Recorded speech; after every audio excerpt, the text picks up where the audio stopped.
Hello বন্ধুরা, সংসারে খুঁটিনাটি কত জিনিস প্রয়োজন হয়ে পড়ে।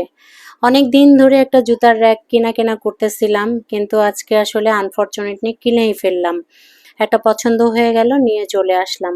এই ডাইনিংয়ের এই স্পেসটাতে আমরা আসলে নামাজ পড়ি।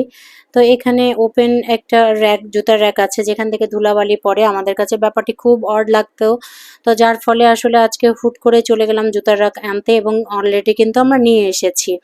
এখন নিয়ে আসার পরে আমি আমার ছেলেকে ডেকে নিলাম, মাম্মামকে একটু হেল্প করো। আসলে যতই এটা কিন্তু খুব বেশি ভারী তা কিন্তু না, কিন্তু তারপর ছেলেকে বুঝালাম যে কেউ একটু কাজ করলে তাকে একটু হেল্প করতে হয়।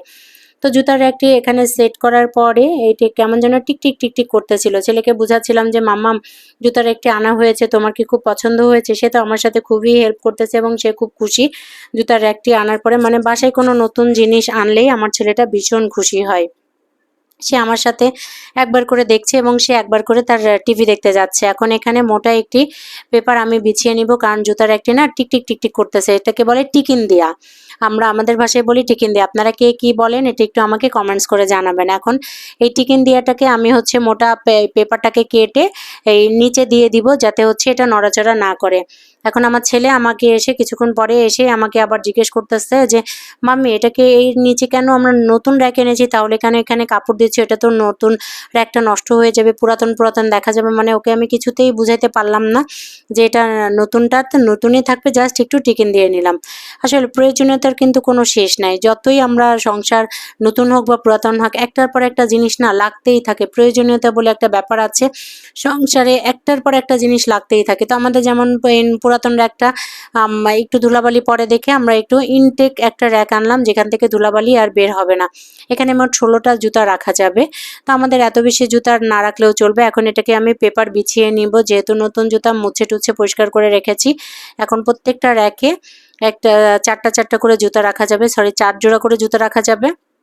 আমার ছেলে এখন আমাকে এসে জিজ্ঞেস করছে কোন তাকটা সে নেবে, সেলফের কোন পার্টটা সে নেবে। সে সবসময় তার ব্যাপারগুলোতে খুবই চুজ করে, সে প্রথম তাকটাই সে পছন্দ করছে, এবং তার হচ্ছে জুতার র্যাকের যে প্রথম পার্টটা, সেই প্রথম পার্টে সে কি রাখবে সেটাও আমাকে সে বলে দিচ্ছে। এবং লাস্টের যে র্যাকটা আছে, লাস্টের যে তাকটা আছে, সেখানে সে তার ছোট্টবেলার জুতাগুলো রাখতে বলতেছে, আমাকে সে গাইডলাইন দিচ্ছে। তার গাইডলাইন অনুযায়ী আমি রাখলাম। যেহেতু আমার বাসায় তাকে আমরা খুবই প্রায়োরিটি লিস্টে রাখি। ছোট মানুষ বলে যে তাকে ইগনোর করি তা কিন্তু না। তো ছেলেটার সাথে দুষ্টু করলাম যে, ঠিক আছে বাবা, তোর প্রথম তাকেই তোর জুতা রাখবে। তো প্রথমেই স্কুলের জুতা রাখলাম, তার 3 জোড়া জুতা এখানে রাখলাম, আর বাকি জুতাগুলো বাহিরেই রাখবো, কারণ বাহিরের জুতা রেখে নাহলে রাখার কিচ্ছু থাকবে না। এভাবে করে আমরা জুতার একটা সাজিয়ে নিলাম। প্রথম তাকে আমার বাচ্চার জুতা রাখলাম, মাঝখানেরটাতে আমার বরেরটা রাখলাম, একদম লাস্টেরটাতে আমারটা রাখলাম, এবং আরও একদম নিচেরটাতে হচ্ছে যেগুলো অপ্রয়োজনীয় জুতা, যেগুলো ইনটেক আছে বা যেগুলো হচ্ছে আমার বাচ্চার ছোটোবেলার জুতা, ও বড় হলে ওকে দেখাবো বলে রেখেছি, সেই জুতাগুলো আমি রেখে দিলাম। এখন এখান থেকে রাখার পরে আমার ছেলে এখন নিজে নিজে সাজিয়ে রাখবে। সে কিছুতেই এখান থেকে যাবে না, সে মাম্মামকে হেল্প করবে। কিভাবে রাখছে সে সরজমিনে এটা পরীক্ষা করবে, ইনভেস্টিগেশন করবে, এই জন্য সে এখানে দাঁড়িয়ে রয়েছে। আমি জানি না আমার জুতার একটা আপনাদের কাছে কেমন হয়েছে, বা এত এত কম দামে একটা ফার্নিচার কিনে এটা দেখাচ্ছি বলে আপনারা আমাদেরকে আদেকলি ভাবছেন কিনা সেটাও আমি জানি না, কিন্তু আমার কাছে মনে হয়েছে কি জানেন, এটা প্রয়োজনীয় একটি ব্যাপার। যেহেতু এখানে আমরা নামাজ পড়ি, ডাইনিং স্পেসে নামাজ পড়ি, এবং বাইরের যে জুতার একটা ছিল সেই জুতাতে এত বেশি ধুলাবালি পড়তো, যার জন্য নামাজ পড়ার সময় না আমাদের কাছে কেমন যেন ব্যাপারটা খুব খারাপ লাগতো। মনে হতো যে না, একটি যদি আবদ্ধ কোনো জুতার র্যাক আনা হতো এবং নামাজ পড়ার জায়গাটাতে অন্তত পরিষ্কার থাকতো, তাহলে মনে হয় ব্যাপারটা ভালো হতো। অনেক সময় আসে যে যেহেতু ডাইনিং স্পেস, এখানে গেস্ট আসলে অনেক সময় বসে আমরা গল্প করতাম। তো খোলামেলা জুতার র্যাকটাতে আমাদের কাছে ব্যাপারটা অনেক বেশি খারাপ লাগতো, যার জন্য আমরা এই ব্যাপারটাকে ইগনোর করলাম।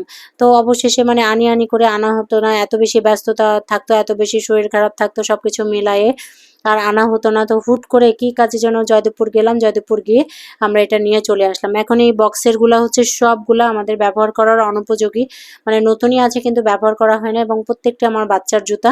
আমার বাচ্চার কমসে কম 10-12টা জুতা আমি মানুষকে দিয়ে দিয়েছি, আর 4-5 জোড়া জুতা আমি রেখেছি, যে ও বড় হলে আমি ওকে দেখাবো যে দেখ বাবা মা তোকে কত যত্ন করে বড় করেছে, বাবা মা তোর জন্য কত কিছু করেছে। প্রত্যেকটি বাবা মা তার সন্তানকে একদম আগলে রেখে বড় করে, মানুষ করে। তো এগুলো রাখার জন্য ওর সাথে গল্প করছিলাম, আর জুতার একটাকে আমি সাজিয়ে নিচ্ছিলাম। আমার বর কিন্তু আমাকে অফিসে যাওয়ার সময় বলে গিয়েছিল, তুমি এগুলো কিছু করবা না, এগুলো হচ্ছে আমরা এসে একসাথে করব। কিন্তু আমি আসলে মানুষটাকে প্যারা দিতে চাই নাই। রোজার মাসে অফিস করবে, সে অফিস থেকে আসার পরে তাকে আবার এই প্যারাটা দিব, এইটা আমি চাই নাই। এটা এমন ভারী কাজ না যে দুজন মিলে করতে হবে। যদিও আমরা যে কোনো কাজ আমি এবং আমার হাজব্যান্ড আমরা দুজন মিলে মিশে করি। প্রথমে আমরা হাজব্যান্ড ওয়াইফ না, আমরা প্রথমে হচ্ছে ভালো বন্ধু, তারপরে হচ্ছে আমরা হাজব্যান্ড ওয়াইফ। এখন বাচ্চাটা যেহেতু একটু বড় হয়ে গিয়েছে, তাই আমি আমার সাথী হিসেবে ওকেই বেছে নিয়েছি, যে ওর সাথেই আমি মিলেমিশে করার চেষ্টা করব। এখন যে জুতাগুলো বাড়তি বা বাতিল হয়েছে সেগুলো আমরা ফেলে দিব। ফেলে দেওয়ার জন্য ওগুলো আমি বেছে নিচ্ছি এবং এগুলোকে ডাস্টবিনের মধ্যে রাখছি, বা যেগুলো ভালো আছে সেগুলো কাউকে দেয়া যায় কিনা আমি ওটা বেছে নিচ্ছি। তো আজকে এভাবেই আমি জুতার র্যাকটাকে গুছিয়ে নিলাম, এবং গুছিয়ে নেওয়ার পরে আমার কাছে মনে হলো যে না, বেশ ভালো দেখা যাচ্ছে, ভালো লাগছে। ওভারঅল সবকিছু মিলে আসলে সংসারের যে কোনো জিনিস, একটা ৳১ জিনিসও যদি হয়, সেটা যদি একটু গুছিয়ে রাখা যায় তাহলে কিন্তু জিনিসগুলো অনেক ভালো লাগে এবং সংসারটাকে নতুন নতুন লাগে। যদিও আমার 10 বছরের পুরাতন সংসার, তারপরেও কিন্তু আমার কাছে মনে হচ্ছে যে না, একটু গুছানো গোছানো হয়েছে। তারপরেও একটু নতুন নতুন করার জন্য কিন্তু আরও কিছু জিনিস আমার চেঞ্জ করতে হবে। তো সবকিছু মিলিয়ে আমার কাছে অনেক ভালো লাগছে। আশা করছি আপনাদের কাছেও ভাল লাগবে। আজকে এ পর্যন্তই, সবাই আমাদের সাথে থাকবেন।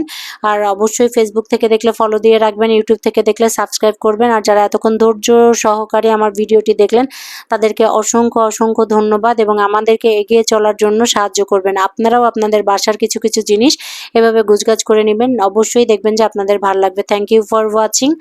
আমাদের র্যাকটি কেমন হয়েছে কমেন্টস করে জানাতে কিন্তু ভুলবেন না। Thank you for watching, by.